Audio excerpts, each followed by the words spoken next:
Abrir sus Biblias en la segunda epístola del apóstol Pablo a los tesalonicenses. Segunda epístola del apóstol Pablo a los tesalonicenses.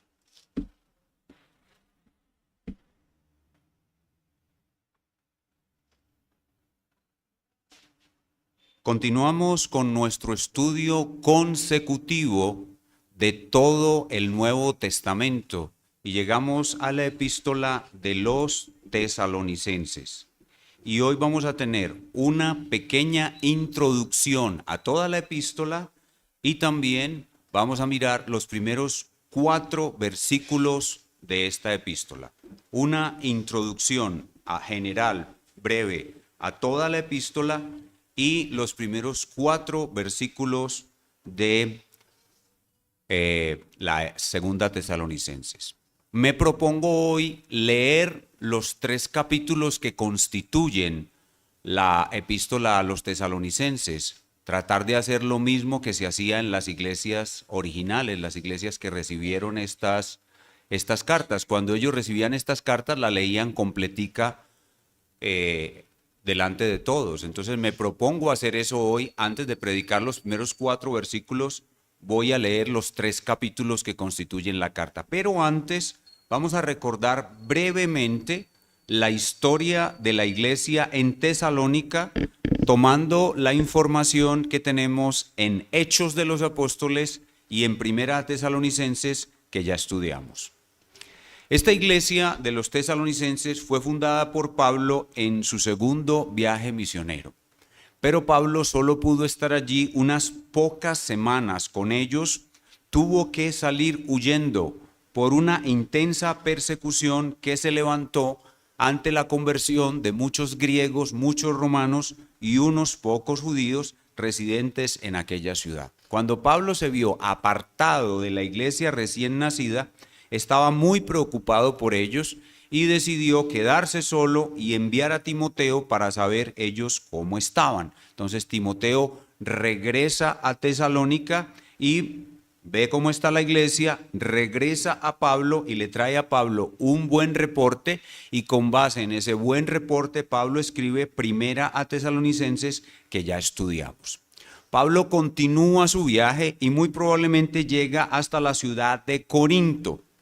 Y allí en la ciudad de Corinto, muy poco tiempo después, Pablo vuelve a sentir esa angustia por saber cómo está la iglesia de los tesalonicenses y de nuevo envía a Timoteo con la misma misión.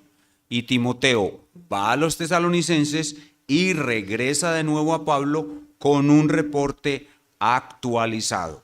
También un reporte muy favorable que, como vamos a leer a continuación, el reporte de Timoteo a Pablo tiene más o menos estos 3 puntos. Número 1, Pablo: la iglesia continúa padeciendo grande persecución, pero siguen firmes. Número 2, Pablo: algunos de ellos malentendieron tu enseñanza sobre la segunda venida de Cristo.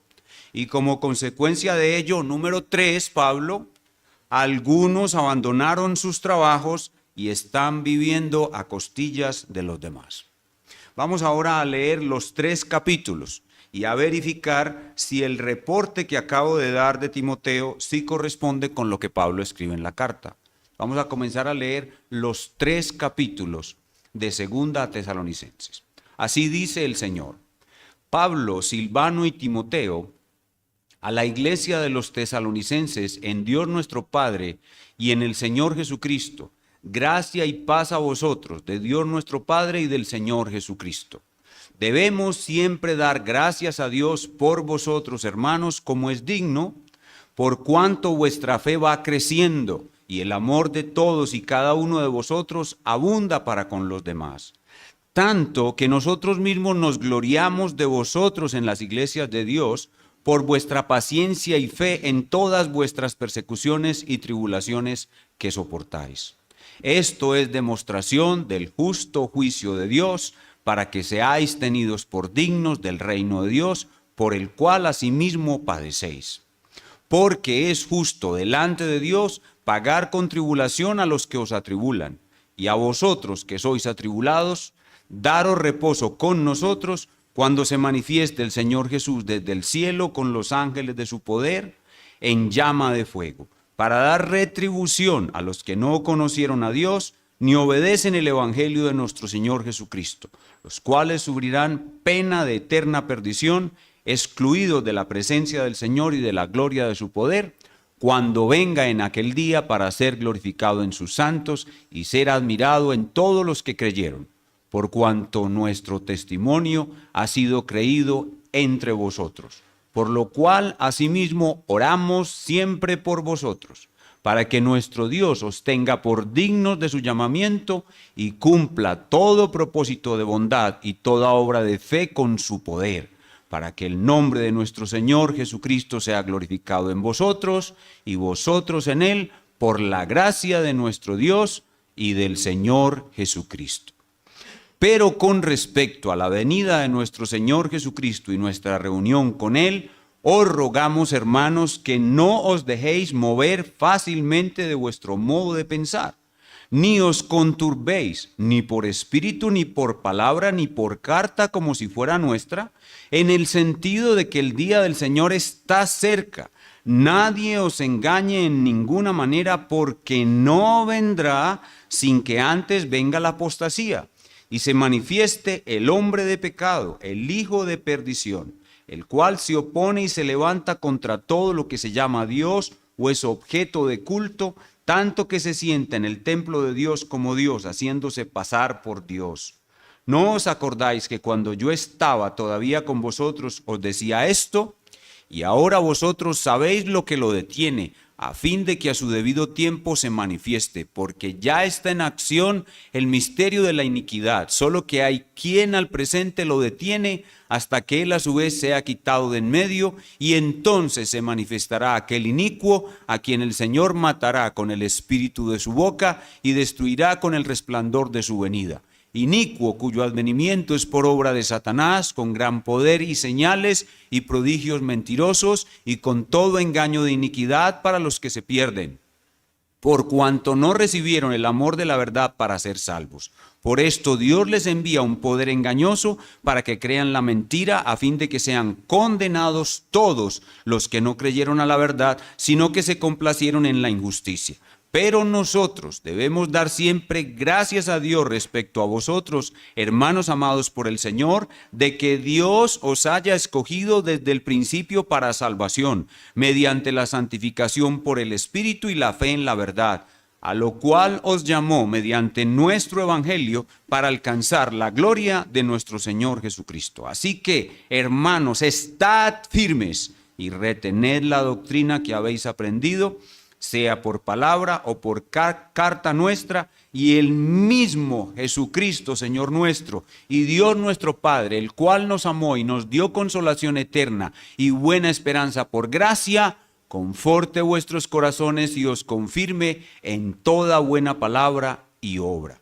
Por lo demás, hermanos, orad por nosotros, para que la palabra del Señor corra y sea glorificada, así como lo fue entre vosotros, y para que seamos librados de hombres perversos y malos, porque no es de todos la fe.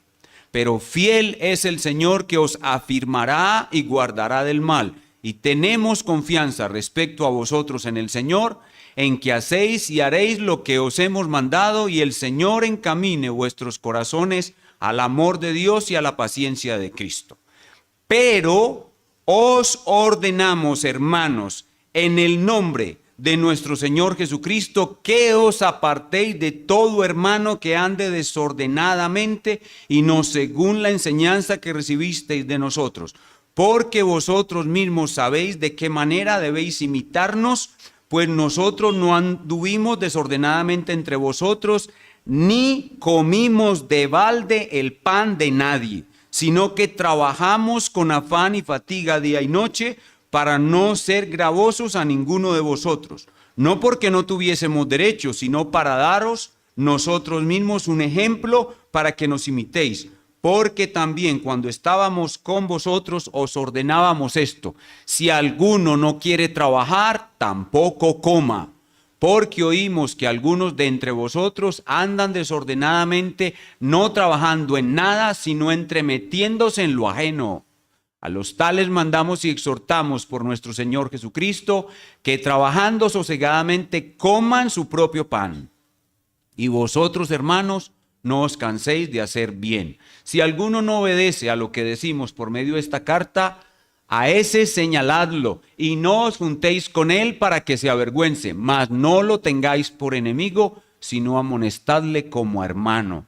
Y el mismo Señor de paz os dé siempre paz en toda manera. El Señor sea con todos vosotros. La salutación es de mi propia mano, de Pablo, que es el signo en toda carta mía, así escribo. La gracia de nuestro Señor Jesucristo sea con todos vosotros.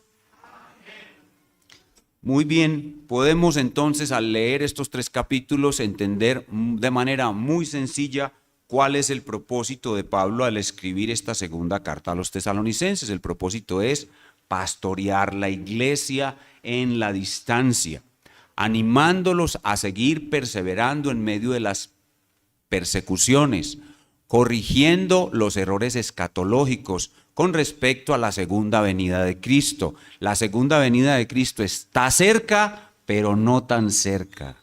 Corrigiendo los errores escatológicos y reprendiendo a los hermanos que por haber mal entendido lo cerca que está la segunda venida del Señor, no querían trabajar. ¿Cuál es el tema de la segunda carta a los tesalonicenses? Es la promesa infalible de la segunda venida de Cristo nos da fuerza y paz para seguir soportando persecuciones, y el correcto entendimiento del orden en los eventos que ocurrirán en la misma corrige a los que equivocadamente han dejado de trabajar. Vemos en esta carta entonces la manifestación de la gloria de Cristo en su segunda venida, que espera la nueva humanidad. La iglesia es la nueva humanidad y la iglesia espera y se fortalece en todo con la esperanza infalible de la manifestación de Cristo en su segunda venida.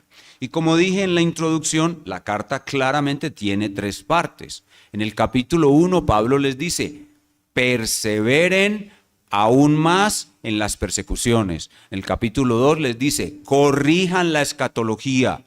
La venida del Señor está cerca, pero no tan cerca. Y en el capítulo 3 les dice, reprendan a los que han dejado de trabajar. Con eso en mente, vamos a concentrarnos ahora sí en los versículos 1 al 4 del capítulo 1, que hemos titulado Maravillosos frutos en Tesalónica. Cuando estudiamos Primera Tesalonicenses lo titulamos Un hermoso amanecer en Tesalónica. Realmente la iglesia de Tesalónica vio un hermoso amanecer de salvación.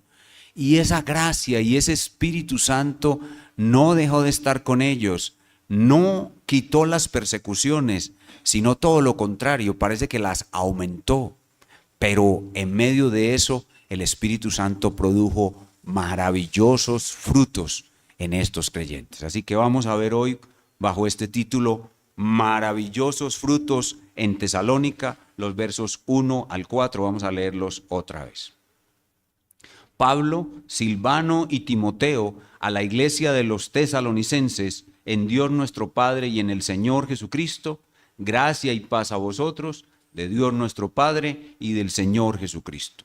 Debemos siempre dar gracias a Dios por vosotros, hermanos, como es digno, por cuanto vuestra fe, noten el fruto, vuestra fe va creciendo, y el amor, fe y amor van creciendo, y el amor de todos y cada uno de vosotros para con los demás, tanto que nosotros mismos nos gloriamos de vosotros en las iglesias de Dios. Y aquí viene el tercer fruto, por vuestra paciencia, fe, amor y paciencia, por vuestra paciencia y fe en todas vuestras persecuciones y tribulaciones que soportáis. Nuestro texto lo podemos dividir en 2 partes. Lo primero que tenemos en los versículos 1 y 2 es un saludo en Cristo. Y en los versos 3 y 4 tenemos gratitud en Cristo. 1 y 2, saludo en Cristo. 3 y 4, gratitud en Cristo. Veamos primero el saludo en Cristo. Es muy parecido al saludo que Pablo hace en casi todas sus cartas. Podríamos decir que hay cierta formalidad en el saludo. El saludo, como los saludos que nosotros hacemos en nuestras cartas.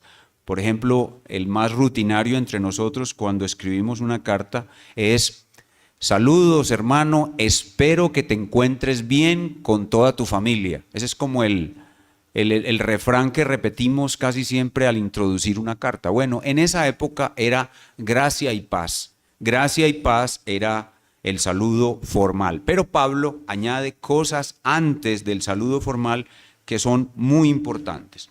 Veamos el verso 1. Pablo, Silvano y Timoteo nos muestran quién es el autor de la carta. El autor de la carta es Pablo. Y Silvano y Timoteo son compañeros de su trabajo, pero Pablo los incluye porque ellos son un equipo. Pablo, Silvano y Timoteo son los autores, aunque Pablo es el autor. ¿Y quiénes son los destinatarios? Dice el siguiente renglón: a la iglesia de los tesalonicenses. Entonces, ¿quiénes son los destinatarios? Son aquellas personas que se convirtieron a Cristo cuando Pablo visitó Tesalónica por primera vez en su segundo viaje misionero. Y ahora Pablo añade a esta presentación de su autoría y los destinatarios unas frases relacionadas con Dios y la Santísima Trinidad, y estas frases fueron seleccionadas estratégicamente por Pablo para cumplir el propósito de pastorearlos.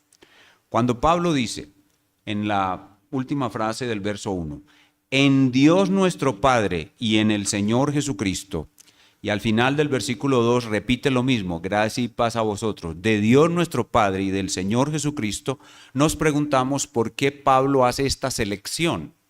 ¿Por qué presenta al Padre y al Hijo en el saludo, en el encabezamiento de la carta? Él pudo haber hecho otra clase de mención al Dios Trino, pero él necesitaba en esta carta consolarlos.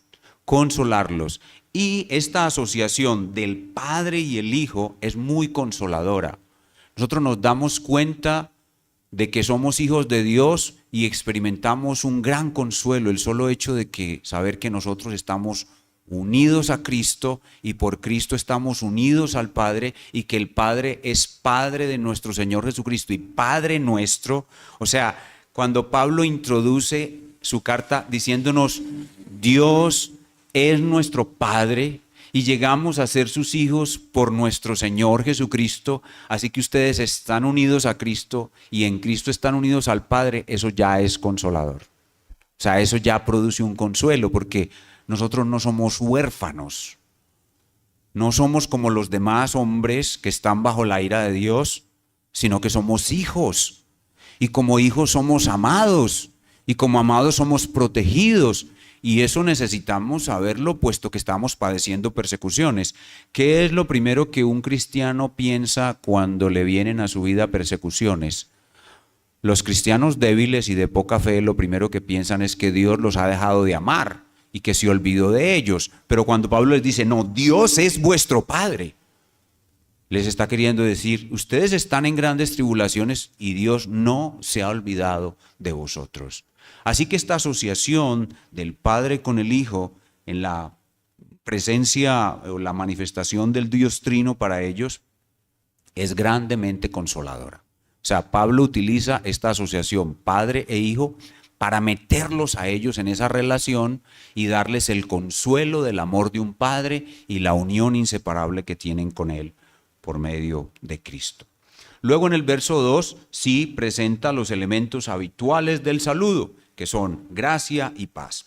La gracia era más acostumbrada entre los griegos y la paz era más acostumbrada como saludo entre los hebreos. Pablo hace una fusión de las dos. Gracia porque la salvación que estos tesalonicenses tenían era un regalo de la gracia de Dios y no un logro humano. De hecho, en toda la historia de la humanidad vamos a ver siempre esa lucha. La lucha entre la gracia de Dios y el logro humano. Esa lucha está hoy en día vigente en todo momento. El humanismo es el esfuerzo del hombre arrogante por hacer para sí mismo una vida agradable y con mucho bienestar. El esfuerzo del humanismo de terminar la pobreza, el esfuerzo del humanismo de crear un nuevo orden mundial donde no haya enfermedades, ni pobres, ni violencia, ni ladrones, no es más que un esfuerzo del orgullo humano y es un ataque contra Dios. Lo contrario al humanismo es la gracia. Y por eso Pablo, que es el apóstol de la gracia de Dios por excelencia, encabeza sus cartas con la gracia. Somos salvos por gracia, no es un logro humano, hay una enemistad entre el humanismo y la gracia. Pablo es el apóstol de la gracia de Dios sin duda alguna. Y gracia y paz. Cuando Pablo habla de paz, está refiriéndose a lo que Cristo logró para nosotros. Cristo logró para nosotros en la cruz terminar la enemistad que había entre Dios y el hombre y traer paz entre Dios y el hombre. Hay una reconciliación entre Dios y el hombre, de tal suerte que los que creemos en Cristo hoy tenemos paz con Dios. Pero los tesalonicenses no solamente necesitaban que les recordaran que ellos ya tienen paz con Dios, sino también la paz de Dios. La paz de Dios. Ellos necesitaban la paz de Dios que sobrepasa el entendimiento humano porque estaban siendo perseguidos. Noten lo adecuado de estas palabras. Más allá del formalismo, de la fórmula que se repetía casi en todas las cartas para iniciar, hay una profunda intención teológica y pastoral de consolar los corazones, fortalecerlos y llevarlos a la presencia del Señor para que sigan creciendo y fortaleciéndose en el Señor. Entonces, en los versos 1 y 2 tenemos esa acción pastoral directa por medio de un saludo en Cristo. Gracia y paz a vosotros, de Dios vuestro Padre y del Señor Jesucristo que os ha salvado y os ha dado paz con Dios y la paz de Dios. Ahora veamos en segundo lugar los versos 3 y 4, donde tenemos gratitud en Cristo. Esta gratitud se ve incrementada porque Pablo había venido orando por estos hermanos grandemente. Recuerden, él no pudo continuar consolidando la iglesia y el no poder estar con ellos, imagínense, creyentes recién nacidos necesitan un líder, un papá espiritual y Pablo no podía estar. Así que él oraba incesantemente a Dios por ellos.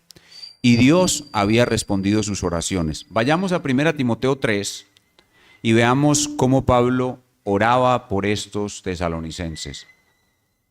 Dice 1 Timoteo 3:10, orando de noche y de día con gran insistencia. Pablo no los podía atender, no podía siquiera escribirles un correo electrónico o un WhatsApp, nada. No podía hacer nada por ellos, solo orar. Pues como no podía sino orar, lo hacía ¿cómo? Con gran insistencia. ¿Y qué oraba Pablo con gran insistencia? Para que veamos vuestro rostro. Es decir, deseo, Señor, ir a estos tesalonicenses y completemos lo que falta a vuestra fe. O sea, Pablo sabía que ellos no habían terminado el estudio de la confesión de fe. Ni siquiera tenían las doctrinas básicas de la Biblia claras. Y de ahí la confusión con la escatología. Ellos no habían llegado al capítulo 31 y 32 de la confesión. Entonces Pablo estaba todo angustiado. Y oraba, Señor, dame llegar allá. Dame completar el estudio de la confesión de fe. Danos que ellos puedan tener un buen conocimiento de la fe. Porque para poder madurar en Cristo hay que conocer bien la doctrina de Cristo. 11. Mas el mismo Dios y Padre nuestro y nuestro Señor Jesucristo dirija nuestro camino a vosotros. Y miren la oración de Pablo, verso 12. Y el Señor os haga ¿qué? Crecer y abundar. ¿En qué? En amor unos con otros. Mire, exactamente lo que él estaba pidiendo aquí es lo que está dando gracias allá. Él estaba pidiendo que ellos crezcan en amor unos para con nosotros, con los otros, y para con todos, como también lo hacemos nosotros para con vosotros. Vamos a a 2 Tesalonicenses 1:3 y veamos cómo la oración de Pablo se hizo realidad. Dios la respondió. Verso 3. Debemos siempre dar gracias a Dios por vosotros. O sea, Pablo continúa orando en acción de gracias.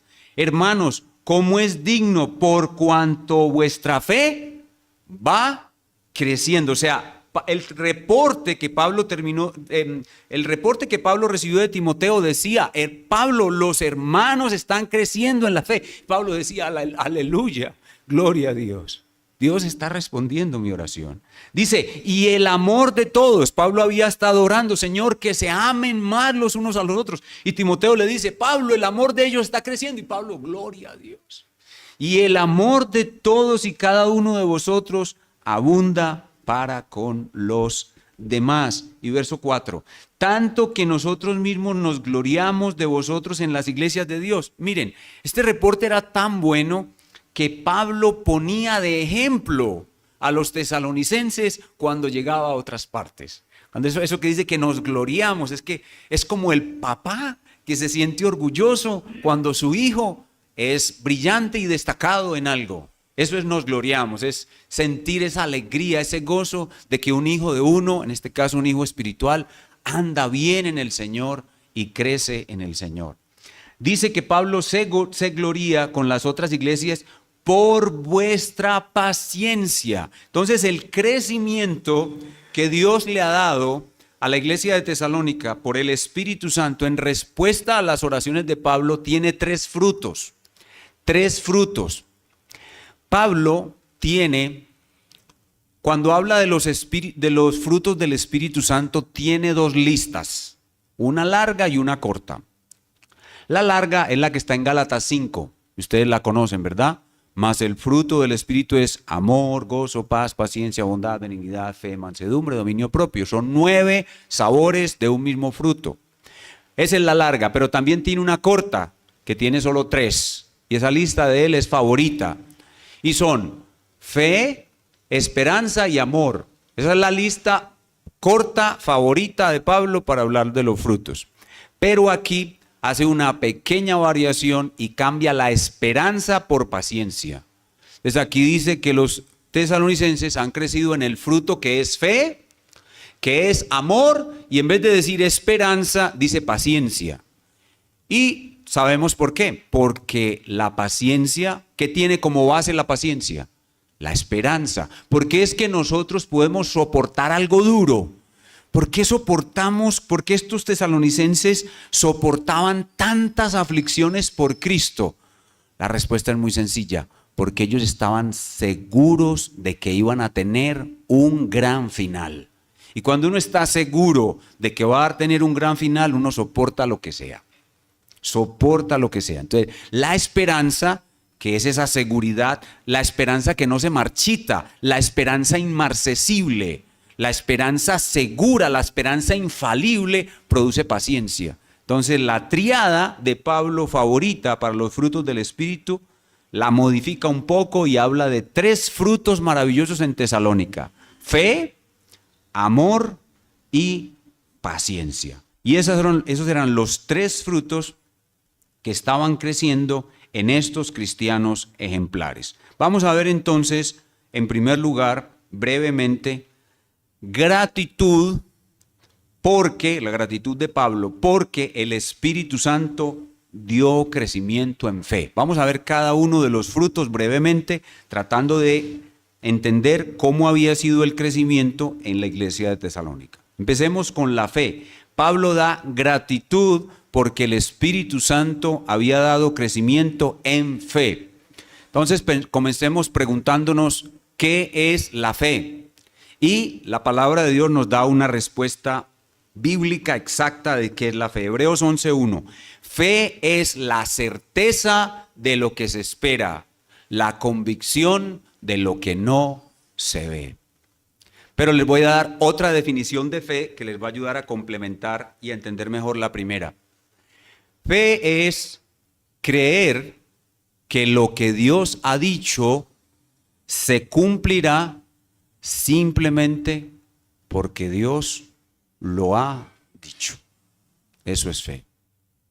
Entonces, Traten de pensar en qué sentido la fe de los tesalonicenses había crecido. Ellos habían entendido mucho mejor qué era la vida cristiana, la doctrina cristiana y la práctica cristiana. Y entonces ahora tenían un conocimiento más exacto de la doctrina y tenían mayor seguridad de que todo lo que les han dicho, Pablo, Silvano y Timoteo, es verdad, y todo lo que les han prometido que sucederá, sucederá infaliblemente. La fe es una certidumbre que espera. La fe es una certidumbre que espera. Cuando ustedes vienen aquí a la iglesia y los pastores predicamos la palabra de Dios fielmente, el Espíritu Santo hace que ustedes digan ahí sentaditos en su silla, dicen, así es, amén.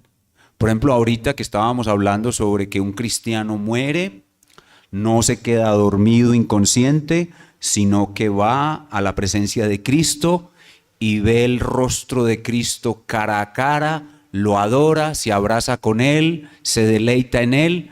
El creyente que está escuchando a ese predicador pastor fiel dice en su corazón, amén, y el Espíritu Santo hace que eso se meta en el alma, de tal manera que nunca se puede salir de ahí. Yo tuve un accidente en el año de 1995. Estábamos haciendo un proyecto evangelístico en Quibdó y habíamos puesto una pancarta enorme en un teatro, y después de que se terminó el evento, los poquitos varones que tenía me dejaron solo y me tocó ir a mí a desarmar eso solo para poder entregar el teatro. Y tuve un accidente. Subiendo 5 metros en la pantalla para bajar la pancarta, me electrocuté. O sea, toqué accidentalmente los cables de la energía que circulaban por el teatro y me electrocuté. Y quedé allí a 5 metros de altura electrocutado.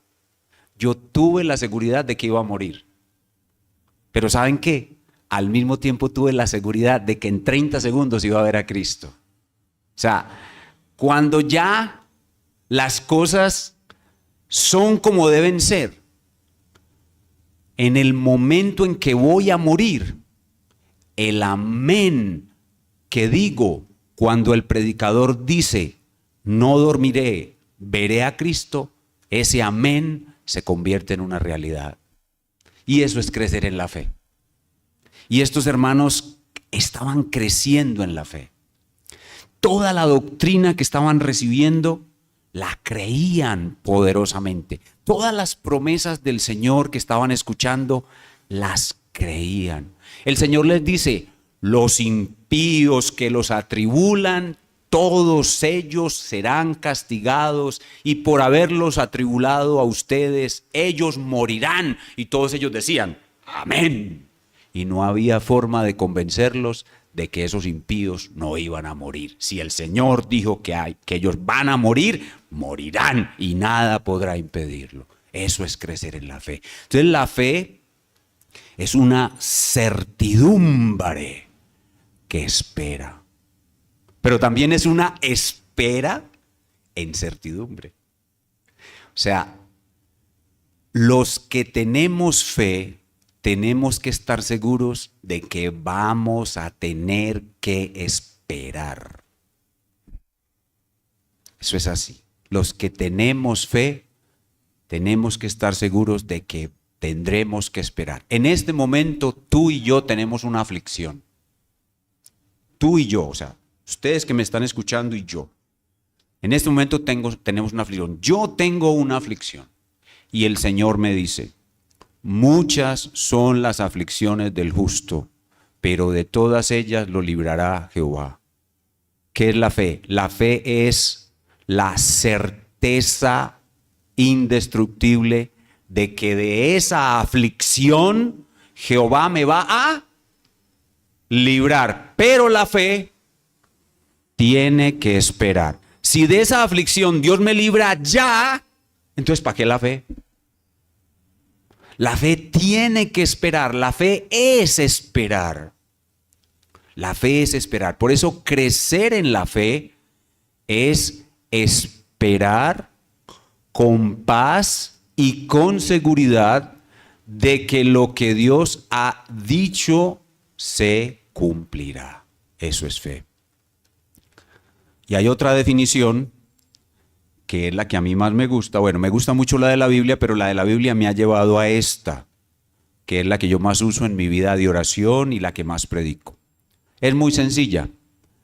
Simplemente porque Dios lo ha dicho, escuchen qué es fe.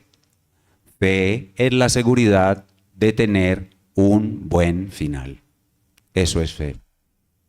Es la seguridad de tener un buen final. Mis hermanos, todos los que creemos en Cristo tendremos un buen final. Eso es fe. Pues estos hermanos habían crecido fuertemente en la fe. No solamente en la doctrina, como decía ahora Adrián, la palabra fe, Adrián lo dijo, la palabra fe puede significar conjunto de enseñanzas o puede significar confianza. Ambas cosas. Cuando uno crece en la fe, necesita ambas cosas. Necesita estar seguro de la verdad. Yo estoy seguro de la verdad. Pero tener confianza en esa verdad. Porque si yo no tengo confianza en esa verdad, entonces realmente no tengo fe. Estos tesalonicenses estaban conociendo más la verdad y confiando mucho más en ella. Hay personas que dicen que creen en Cristo, pero en verdad no creen en Él, porque no se han entregado totalmente a Él. La fe es una entrega total a Cristo. Imagínense en un incendio, en un edificio de 10 pisos. Todos los pisos de abajo se quemaron y usted está en el 10º piso, en la terraza del 10º piso. Llegan los bomberos y le ponen a usted una malla abajo y le dicen tírese. Y usted ya vio en la televisión que esos bomberos son muy eficaces y vio un caso de un señor igualito al suyo que estaba en una misma terraza y se tiró y cayó a la malla y los bomberos lo salvaron y el tipo salió ileso. Usted está arriba en la parte alta del edificio y los bomberos le dicen tírese. Usted está convencido de que esos bomberos no lo pueden salvar, pero usted no tiene fe hasta que se tira. Si usted no se tira, no tiene fe. Fe es tirarse para que lo agarren los bomberos. Esa definición no la vayan a apuntar por ahí, que esa se me acabó de ocurrir. Fe es tirarse. Claro. Fe es entregarse totalmente. Fe es vaciar mi vida en Jesucristo. Es entregarle mi vida a Jesucristo. Cuando nos convertimos a Jesucristo y somos unos borrachos, Jesucristo dice, los borrachos no entrarán al reino de los cielos. ¿Cómo demuestro yo que realmente he creído? Aborrezco emborracharme. Eso es tirarse. Me estoy tirando, estoy confiando en el que me habló, estoy confiando en lo que Él me dijo. Y si Él me dice en su palabra que Él murió en la cruz porque me ama, yo creo eso. Él me ama. Y por eso no ando por ahí mendigándole amor a nadie. Yo no ando mendigándole amor a nadie. Él me ama. Y yo creo que Él me ama. Y siento su amor. Eso es fe. Ellos estaban creciendo en todo eso. Estaban creciendo en doctrina. Estaban creciendo en confianza. Y estaban creciendo en experiencia, en vida cristiana práctica. Y Pablo estaba feliz porque la iglesia estaba creciendo en la fe. Veamos la segunda fruto, el maravilloso fruto en Tesalónica. Pablo tiene gratitud porque el Espíritu Santo está dando crecimiento en amor. En amor. Y comencemos de igual manera que la fe. ¿Qué es amor? ¿Qué es el amor? La palabra de Dios no nos da, como con la fe, una definición así como tan teórica. La palabra de Dios más bien nos describe cómo es el amor, pero no nos lo define. Hay un pasaje clave, 1 Corintios capítulo 13, vayamos allá por favor. Este pasaje no define qué es el amor, pero nos muestra cómo es una persona que tiene amor. Yo creo que el amor se puede definir más o menos como esto. El amor es la determinación inquebrantable de hacerle solamente el bien a la otra persona. Eso es el amor. No tiene nada que ver con romance, no tiene nada que ver con sentimientos, no tiene nada que ver con alguien que me agrade y porque me agrada yo le hago el bien. No. El amor es la determinación de hacerle el bien incluso a alguien que no me agrada. Realmente no tengo ninguna razón para hacerle el bien distinta a que en mí hay amor. Si en mí hay amor, yo no necesito ninguna razón para hacerle el bien a la otra persona. Simplemente tomo la determinación de hacerle el bien a esa persona. Cuando usted se casa, a esa persona a la cual usted le jura estar con ella toda su vida en el matrimonio, es la primera persona a la que usted le tiene que hacer bien siempre. El amor no es como me gusta, como ella es tan bonita, entonces le voy a hacer el bien. Como me hace sentir bien, entonces le voy a hacer el bien. No, el amor no necesita esa motivación. El amor es una determinación inquebrantable de hacerle el bien a esa persona, sea como sea. Sencillamente yo le voy a hacer el bien. Si ella se pone fea, pues yo le tengo que seguir haciendo el bien. Cuando era bonita, no le hacía el bien porque era bonita, sino porque yo la amo. Y ahora que está fea, entonces yo le sigo haciendo el bien porque yo no le hacía el bien porque era bonita. El amor es simplemente una determinación. El amor es más volitivo que emotivo. ¿Sí? Entonces la Biblia nos muestra no qué es el amor, pero sí nos describe cómo es una persona que ama. 1 Corintios 13, 8. Y recuerden que así estaba ocurriendo en Tesalónica. El Espíritu Santo había tocado los corazones de ellos y los había hecho crecer en amor el uno para con el otro.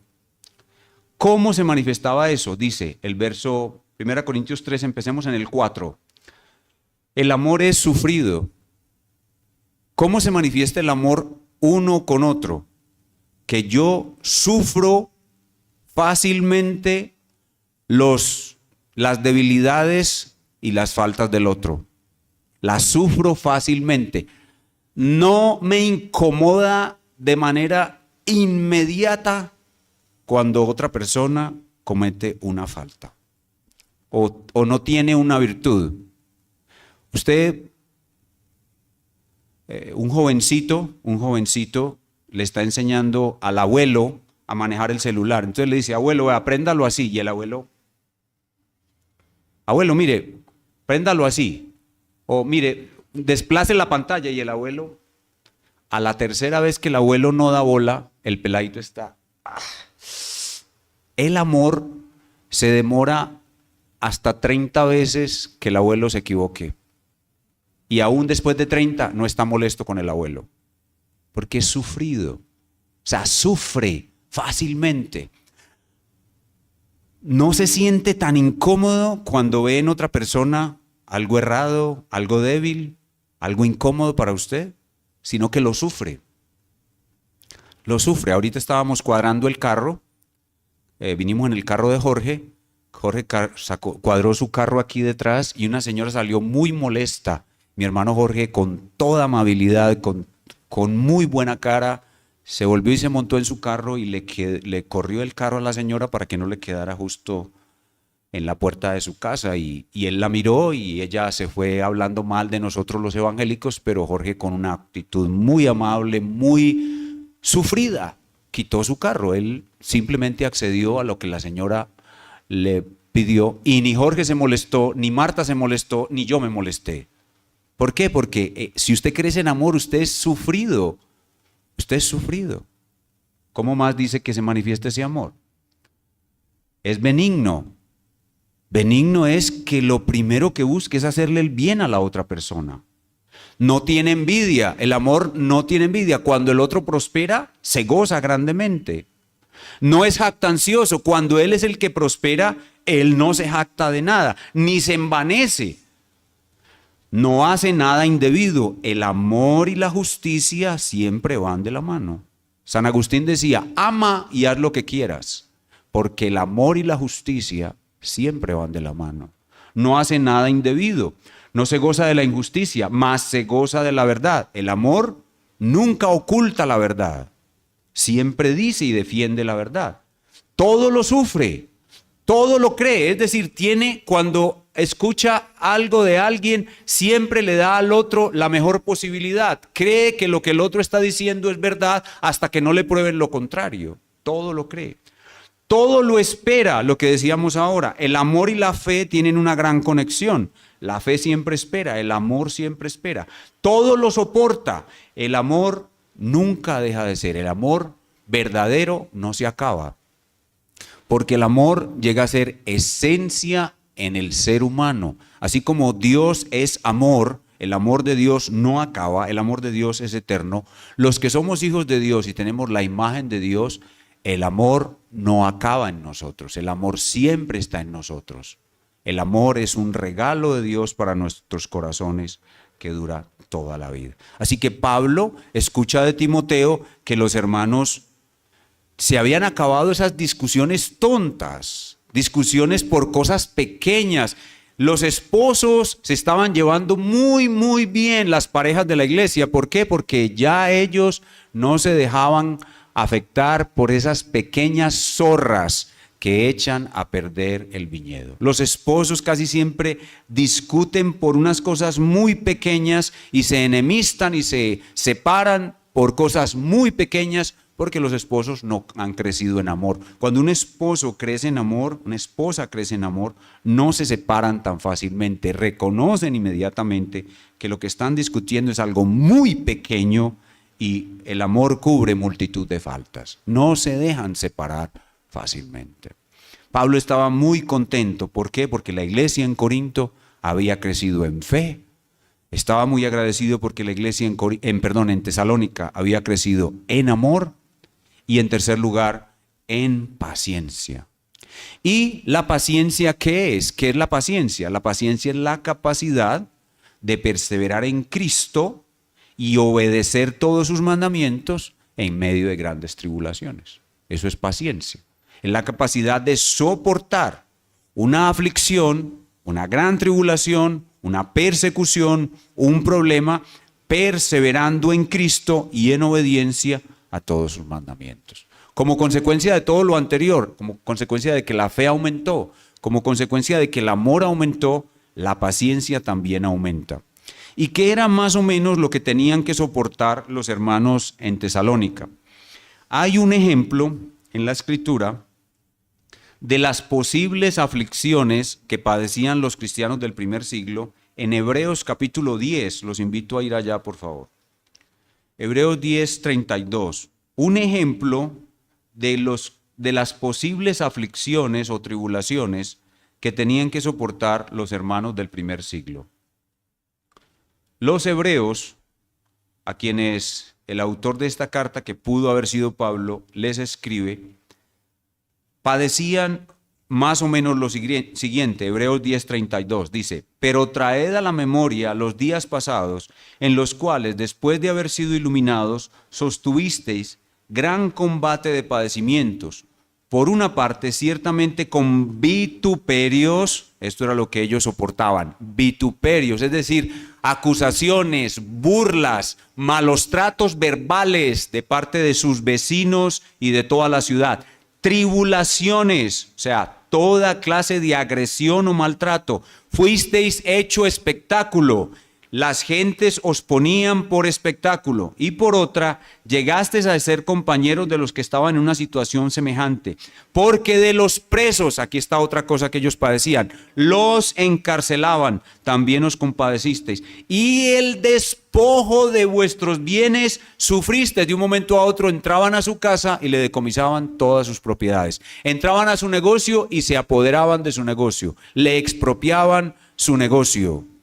Ese tipo de cosas, dice el autor, que estos hermanos de los hebreos sufristeis con gozo, sabiendo que tenéis en vosotros una mejor y perdurable herencia de los cielos. Entonces, ¿cómo crecieron ellos en paciencia? Ellos soportaron los vituperios, las acusaciones, las burlas, las difamaciones, toda clase de agresiones, toda clase de despojo y hasta el encarcelamiento, y a algunos hasta la muerte la habían soportado con paciencia, es decir, sin negar a Cristo y sin apartarse de ninguno de sus mandamientos. Hermanos, esto es lo que hace verdaderamente grande a un cristiano, cuando él puede hacer estas cosas y soportar estas cosas por causa de Cristo. Hoy en día nosotros no tenemos esto. Hoy en día nosotros estamos muy cómodos, pero esto va a volver a aparecer. Esto va a volver a aparecer porque está escrito, el Señor dice en su palabra, seréis aborrecidos de todos por causa de mi nombre. Y por haberse multiplicado la maldad, el amor de muchos se enfriará. O sea, muchos, cuando venga la persecución, van a apostatar de Cristo, porque no crecieron en la fe, no crecieron en amor, no crecieron en paciencia. ¿Cómo aplicamos esto a nuestras vidas? Lo que hemos visto hoy en los tesalonicenses, el crecimiento en fe, en amor y en paciencia, debe ser motivo de nuestra oración diariamente. Nosotros debemos orar pidiendo ser aumentados en fe, en amor y en paciencia. Y no solamente nosotros, por nosotros mismos, sino por otros. Hay que orar por nosotros y por otros. Hay que orar por toda la iglesia para que la iglesia crezca en fe, en amor y en paciencia. Ahora, no solamente hay que orar, sino que hay que usar constante y diligentemente todos los medios de gracia para crecer. El crecimiento viene como respuesta a la oración, pero por el uso constante de los medios de gracia, de los cuales la oración es uno de ellos. Oración, lectura de la Biblia, congregarnos en el día del Señor, asistir al culto de adoración regularmente, someternos a la disciplina de los pastores, a la supervisión pastoral, si es necesaria la disciplina eclesiástica, participar en la Santa Cena, tener compañerismo con buenos cristianos, no despegarnos de la iglesia local. Mantenernos unidos al cuerpo cristiano donde Dios nos ha colocado, eso va a hacernos crecer en fe, en amor y en esperanza, en paciencia. Y la última aplicación es prepararnos, porque si bien ahora tenemos pequeñas persecuciones, hoy en día nosotros tenemos pequeñas persecuciones, pequeña persecución en la familia, pequeña persecución en el vecindario, pequeña persecución en el trabajo. Supuestamente en la sociedad donde vivimos no nos están persiguiendo, pero muy pronto, todos los humanistas, todos los hombres que quieren una sociedad mejor, un mundo en paz, van a mostrar que realmente detrás de sus motivaciones está un intenso odio contra Jesucristo, y vamos a ser acusados y atacados y maltratados, y en ese momento entonces se va a ver quién es quién. ¿Quién creció en fe? ¿Quién creció en amor? ¿Y quién creció en paciencia? Y las personas que están aquí, que no han entregado sus vidas a Cristo, pues ellos son enemigos de Cristo. Hay solamente dos tipos de seres humanos: los que están con Cristo, los que están contra Él. Así que a los que nos visitan y no han entregado su vida a Cristo, uno solo es el mensaje. Ustedes necesitan recibir la paz de Dios por medio de Jesucristo. Y a Él pueden llegar si se arrepienten de sus pecados y creen en su muerte y en su resurrección. Vamos a inclinar nuestro rostro y a orar al Señor, dando gracias por la palabra que se nos ha predicado y pidiendo que el Espíritu Santo la aplique poderosamente en nuestros corazones. Señor, te damos gracias por tu palabra que ha sido leída, explicada y aplicada a nuestras vidas. Ahora la parte más profunda, la que verdaderamente nos hace crecer en fe, en amor y en paciencia, la haces tú de manera sobrenatural en nuestros corazones.